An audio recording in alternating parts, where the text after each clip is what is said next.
Good morning, everyone, and welcome to session 3 of our ongoing series, Storytelling for Presenters. Today, we're dealing with emotional language. And before I begin, just to make sure everyone's set up right, you should see both the deck with Storytelling for Presenters on it and me. If you don't, go to the top of your screen where you see View Options, click on that. Then you're going to want to go to Side by Side. You should see a picture of me pop up. Slide the bar over to how you like it so that you can see the deck on one side, me on the other. I also want to say it was a real pleasure meeting everyone earlier on this week in our group sessions. I think we've got a fantastic group, and I'm so looking forward to working with you guys going forward. So before we talk about emotional language, let's just do a quick recap of some of the things that we've already covered. So in our initial session, we talked about our idea to impact model and how we can take your ideas, what you want to present to the world, and create impact going forward using storytelling and all of the techniques that we're going to be talking about in our sessions.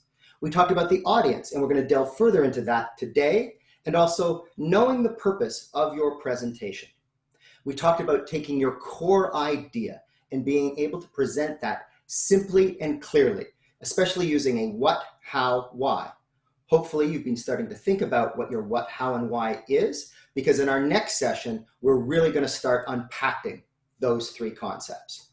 And then in our last session, we talked about storytelling, both how it affects us and how it can affect presenting an idea. And we talked about some of the broader frameworks we can use in order to create strong stories. Now, on the last session, we used broad frameworks. Today, we're going to get a little bit more specific. And what we're going to do is talk about the actual words that we can use, specifically using emotional language in order to create an impact with our audience. So there's a name for emotional language. It's rhetoric. And you might ask yourself, what is rhetoric? And the funny thing about that word is it's taken on a bit of a negative connotation at times recently. Sometimes we think of rhetoric as being empty or not having value. But the truth is, there's a specific definition of rhetoric, and it doesn't need to be empty.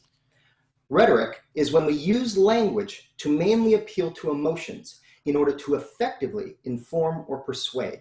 So if you have a strong idea, something of value to share with the world, rhetoric is actually a very useful tool to allow you to take that idea and present it most effectively to the world. Now, we're going to talk about a whole bunch of types of rhetoric today. As a matter of fact, the list is fairly endless. There's hundreds, if not thousands, of types of rhetoric. We're going to talk about a few specific ones. We're going to talk about rhetorical questions. We're going to talk about repetition. We're going to talk about alliteration and diacope. We're going to talk about analogies, metaphors, and similes. And we're going to talk about humor, which is something that's near and dear to my heart. Now, some of the devices that we talk about, you're going to use in almost every presentation you do. Some you may rarely use, but we want to give you an idea of sort of the scope of rhetoric and all the different ways that you might use it. So let's talk about the rhetorical device that most people think of first when they hear the word rhetoric. And that, of course, is the rhetorical question. Now, a rhetorical question is a question where the person asking the question already has an answer or at least a point of view on an answer for the question that they're asking. And so thus, they don't really expect an answer.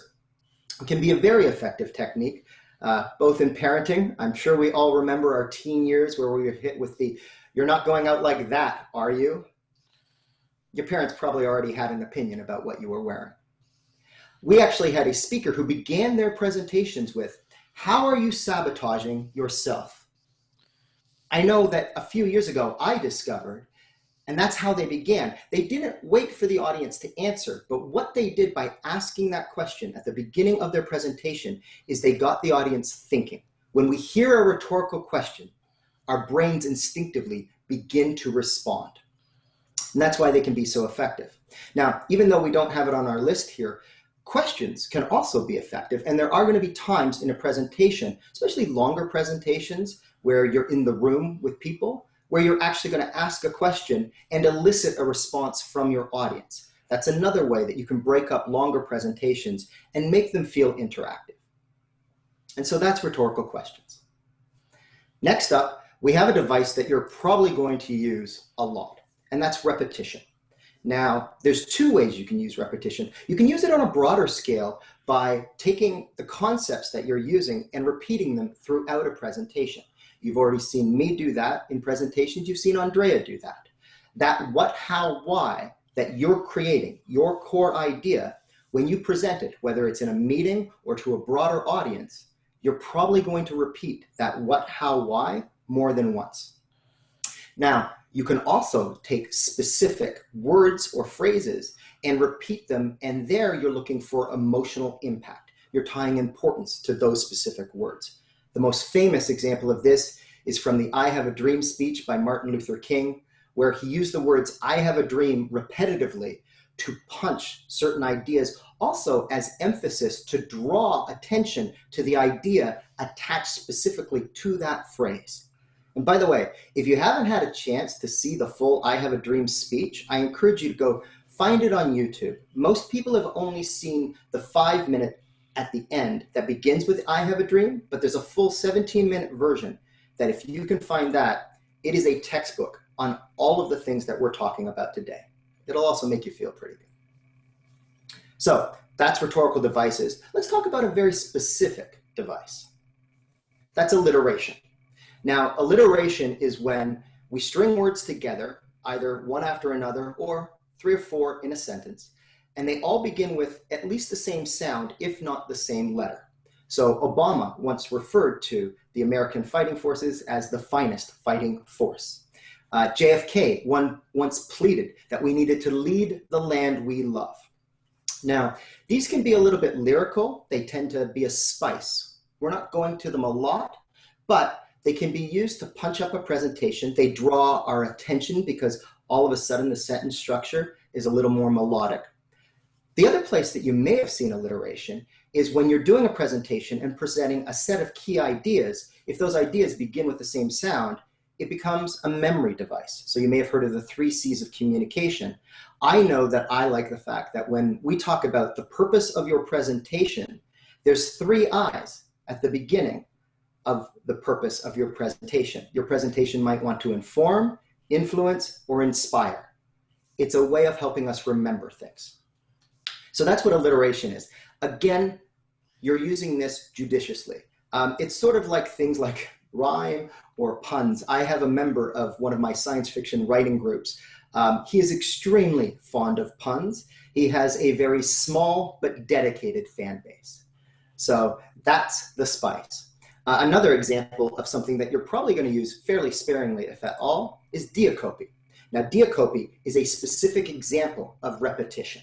What it is we repeat a clause twice, but then now that we've set up an expectation that we're going to hear that again, there's a change, and then we come back to the repetition at the end. Again, a famous example is the very end of the I Have a Dream speech. Free at last, thank God Almighty, free at last. And what happens there is it's the rule of 3. We use this in creating content for dramatic purposes, for informational purposes. Often it shows up in comedy because there's a concept of beat, beat, change. If the first 2 things are similar, it sets up an expectation. So when change happens, we're drawn to it. We find it interesting. Human beings are instinctively drawn to change, and we consider it important. That's physically, emotionally, verbally. So that's diacope. And again, you might not use this in every speech, but it does work for larger audiences or sometimes in more emotional moments, or especially if you're really trying to draw attention to one key concept. Now, if you're not going to use alliteration or diacope that often, let's talk about something that you're going to use quite a bit. And that's analogies and metaphors and similes, which actually help set up analogies. We're going to actually talk about metaphors and similes first. And all of these are examples of using imagery. So a metaphor is associating concepts with images or emotions and making an implied comparison between 2 unlike things. So a sea of grief or the light of my life. Now, the important thing about these unlike things is we can still see a connection in some way, shape, or form. The sea and grief can both be vast. They can also both be wet. A simile is a very specific type of metaphor. So a simile is when we compare two things, but we're going to use the words like or as, and that's going to be important when we talk about analogies. So an example of a simile might be as phony as a $3 bill, or the famous quote from Forrest Gump, life is like a box of chocolates. I used to do the impersonation, but it's pretty bad, so I won't. Let's talk about analogies. Analogies are when we take a simile and we broaden it out. It's when we take our core ideas and say, well, it's a little like this. So it's an explanation using comparison of one idea to another that are seemingly different, but we can see the connections, all right? We use metaphors and similes. Those are the tools that we use to create our analogies.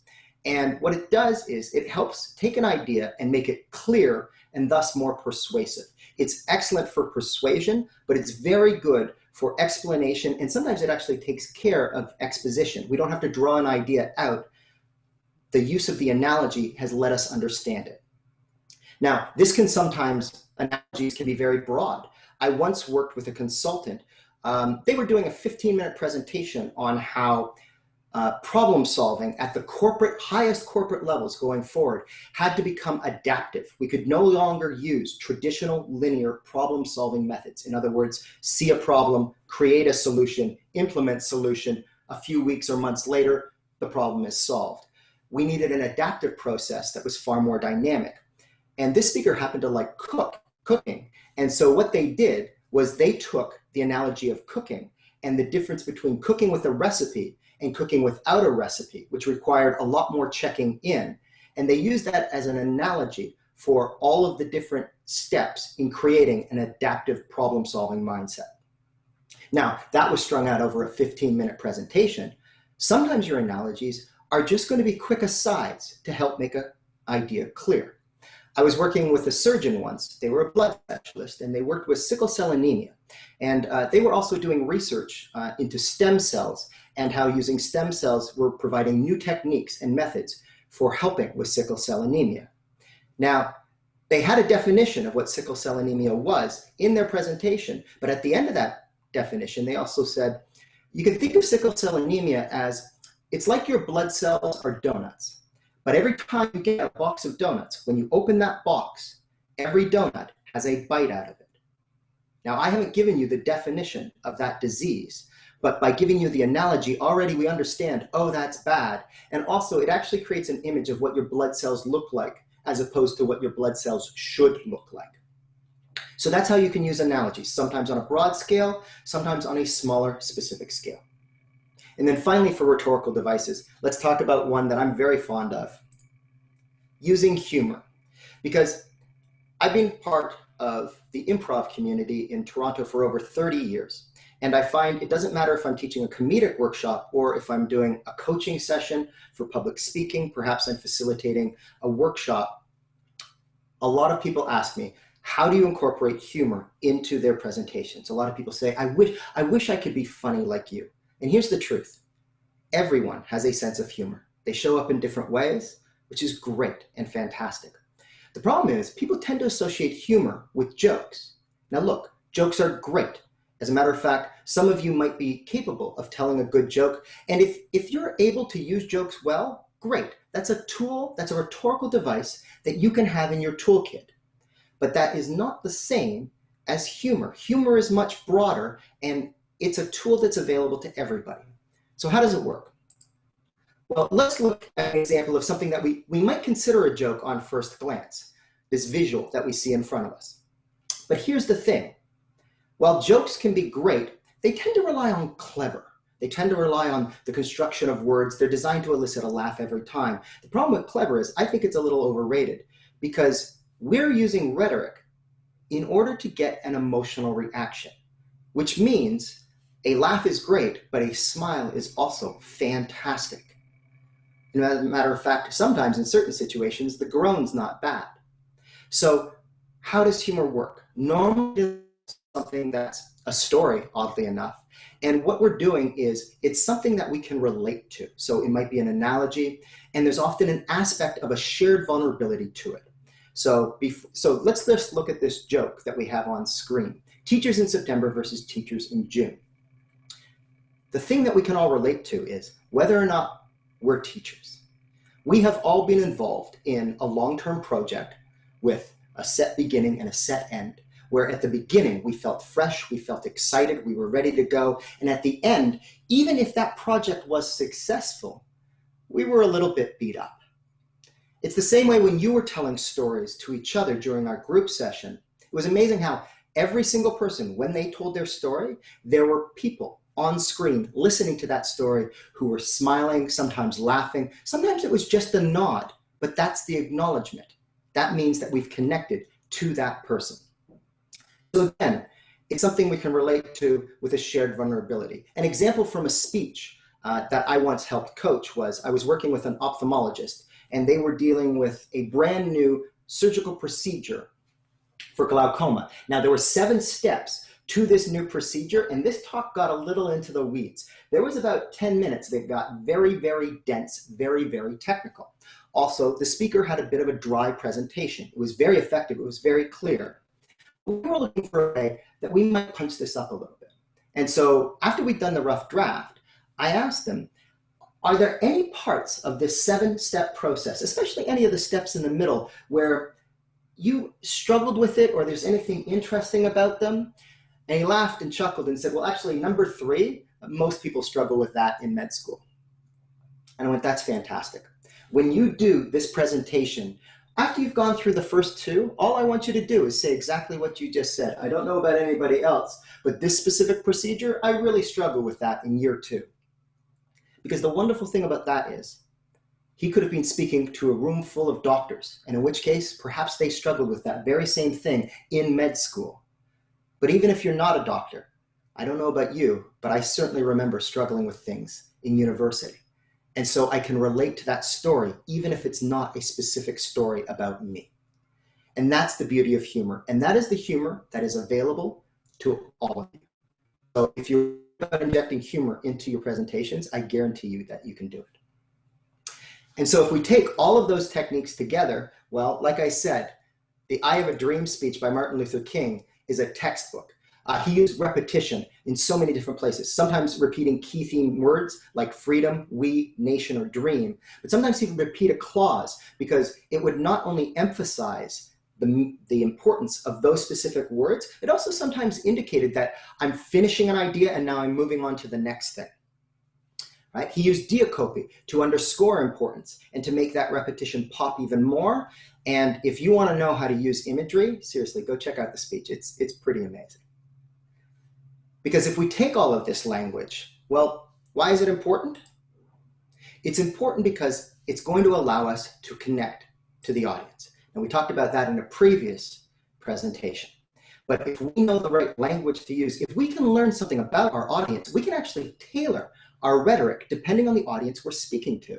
Let's say we know we're going to be speaking to an audience that's a little bit more serious or reserved. Well, then we might take our rhetoric, we might tamp down the number of attempts at humor, and we might speak using more serious language.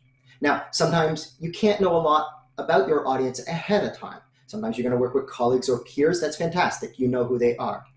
But even if you're speaking to a group of people that you don't know, as long as you're present with that audience, they'll start telling you who they are fairly quickly from the moment you walk out.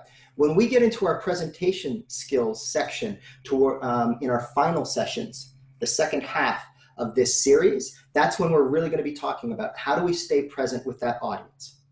Now, one little tip going forward that I want you to start thinking about right now is the idea that we often are afraid of the audience a little bit. It's not that uncommon. Public speaking is arguably the #1 fear in the world. They've done studies for decades that have shown that sometimes people are afraid of dying than they are of speaking in public.